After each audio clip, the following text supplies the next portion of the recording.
चलिए आगे बढ़ते हैं, बात पंजाब की कर लेते हैं। दरअसल पंजाब में कोरोना के नए मामले सामने आने के बाद वहां भी सरकारें कोशिश यही कर रही हैं कि आखिर किस तरह से अब इसे खास तौर पर नियंत्रण में लाया जा सके। 2233 पर कोरोना का ये आंकड़ा पहुंच चुका है। 1967 मरीज अब तक ठीक हो चुके हैं और 222 मामले अभी भी एक्टिव हैं। 44 लोगों की कोरोना से पंजाब में जान जा चुकी है। स्वास्थ्य विभाग अलर्ट पर है और ऐसे में कोशिशें यही कि आखिर स्थिति को काबू में किस तरह से किया जाए।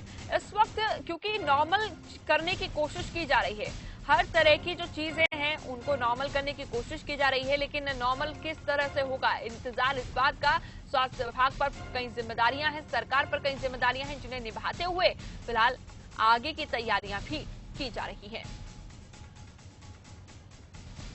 जितेंद्र सब्रवाल हमारे संवाददाता इस वक्त जुड़ रहे हैं हमारे साथ पंजाब से। जितेंद्र सब्रवाल, देखिए हम लगातार अलग अलग राज्यों से जान रहे हैं कि आखिर कितनी छूट के बाद कितने केस बढ़ रहे हैं। उसी तरह से पंजाब भी भले ही बेहतर करता दिखाई दे रहा है, लेकिन केस यहाँ भी बढ़ रहे हैं। तो पंजाब सरकार आगे के लिए क्या तैयारियां बता रही है?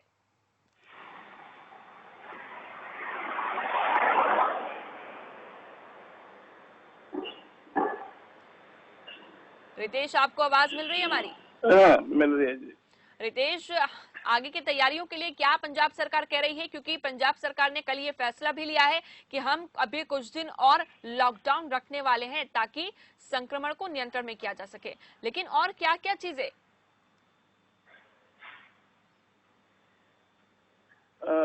देखिए, मैं आपको बताना चाहूंगा कि जो मोहाली है ये पंजाब का प्रवेश द्वार है। और इसके अलावा प्रिया एक चीज और मैं बताना चाहूंगा कि एयरपोर्ट है मोहाली में।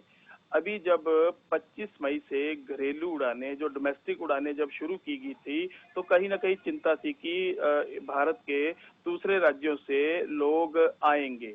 और बात वही हुई, कहीं ना कहीं जब मोहाली में जहाँ आंकड़े कम हो गए थे, बिल्कुल ग्रीन जोन में आ गया था, जब ये उड़ानें शुरू हुई उसके बाद प्रिया कई कई मामले जो है सामने आने शुरू हो गए। क्योंकि कोई बॉम्बे से आ रहा था, कोई दिल्ली से आ रहा था, और दिल्ली से जितने भी पैसेंजर आए थे, जितने भी बाहर से पैसेंजर आए, सबके सैंपल लिए गए। और बड़ी बात है कि वो सभी उनमें से कई जो थे जिनपे लक्षण दिखाई दे रहे थे, वो सारे कोरोना पॉजिटिव पाए गए।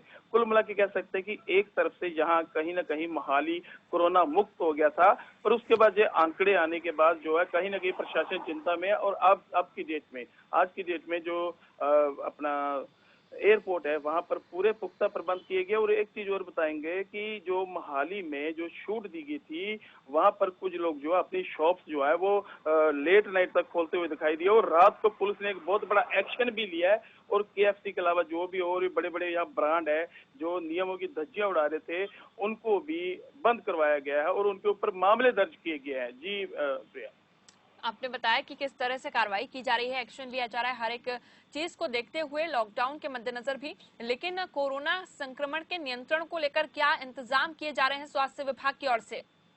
देखिए प्रिया, जब शुरू शुरू में स्वास्थ्य विभाग ने एक फाइन की लिस्ट दर्ज की थी। जैसे कोई अगर कहीं थूकता है तो उसको 100 रुपया फाइन।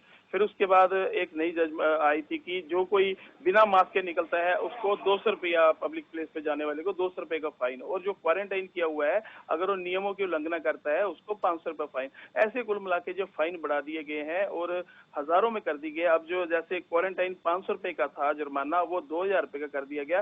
वो जुर्मानों की बड़ी तेजी से जुर्माने करने की जो प्रक्रिया है उसको बढ़ाया गया है। और रात को पूरे मोहाली को नाकाबंदी की गई थी क्योंकि रात को कर्फ्यू है। लोग मान नहीं रहे क्योंकि कोरोना महामारी अपना जो रंग है वो आगे आगे जाके जो इसके सिम्टम्स है, जो मरीज है वो बढ़ते जा रहे थे। इसको लेके प्रिया, रात को जितने भी वाहन चलते मिले उनको बाउंड किया गया है। कहीं ना कहीं हमें भी समझने की जरूरत है क्योंकि अगर प्रशासन ने ढील दी थी तो उसको नियमों को मानना चाहिए था, पर लोग नहीं मान रहे। लोग रोड पे निकल रही है गाड़ियां ले लेके, महिलाएं निकल रही है साथ में बच्चे बैठा के। क्योंकि देखा जाए तो जो हुक्म थे तो 2 पहिया वाहन पे सिर्फ एक ही व्यक्ति निकल सकता है। और अगर कार में जाना हो तो गाड़ी में ड्राइवर के साथ लेकिन 2 व्यक्ति रितेश, बैठ सकते ये हो। एक अनुमान यहाँ से लगाया जा सकता है, एक एग्जाम्पल है कि अभी छूट देने की बात भी कही जा रही है सरकार की ओर से और लोग भी लापरवाही कर रहे हैं। ऐसे में जो नतीजा होगा वो बहुत ही डरावना होगा, बहुत ही भयावह होगा। बिल्कुल, आपकी बात बिल्कुल दुरुस्त है। जब 2 महीने तक लॉकडाउन रहा था, जब केंद्र सरकार ने, मोदी सरकार ने जब लॉकडाउन किया था, तो उसके बाद कहीं ना कहीं अपना पंजाब सरकार ने कर्फ्यू लगाया था सबसे पहले।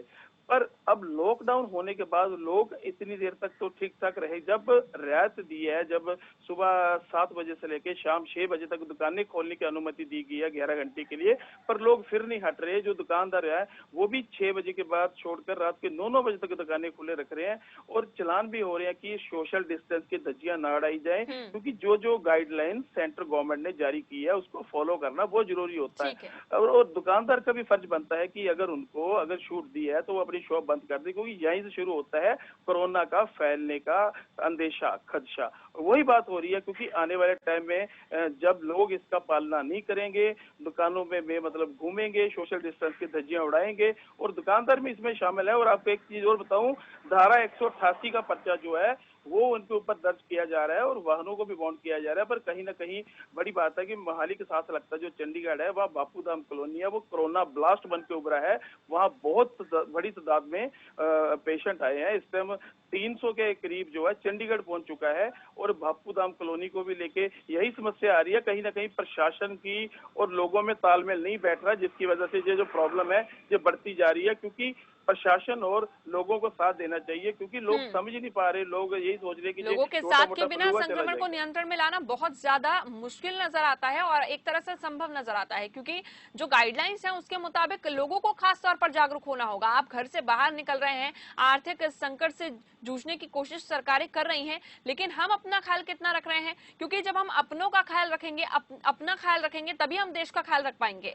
इसको लेकर लोगों का क्या कहना है? क्या लोगों से खास तौर पर बातचीत की गई जो गैर जिम्मेदाराना हरकतें करते नजर आ रहे हैं?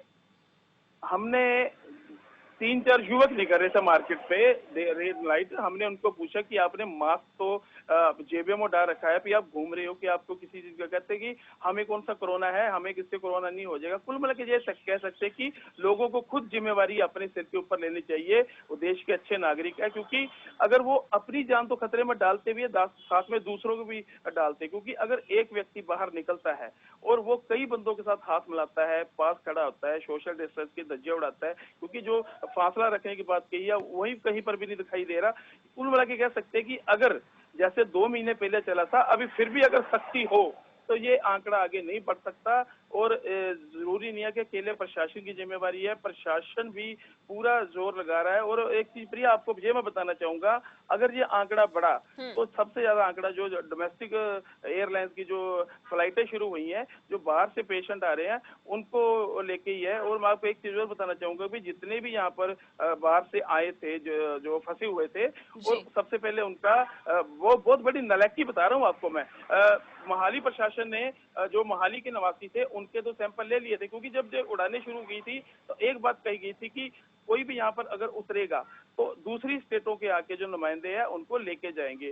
दूसरे स्टेटों का कोई नुमाइंदा नहीं लेके गया उनको, और मोहाली ने उनके सबके टेस्ट कराए हैं। इस टाइम कम से कम 250 से ऊपर जो वो सैंपलिंग गई हुई है। अब उनकी भी रिपोर्ट आनी है, हो सकता है कि अगर रिपोर्ट भगवान न करे भी नेगेटिव है, अगर वो पॉजिटिव आती है तो कितने मामले उसमें निकलकर सामने आते हैं और आंकड़ा किस तरह से बढ़ता है। फिलहाल बहुत बहुत शुक्रिया।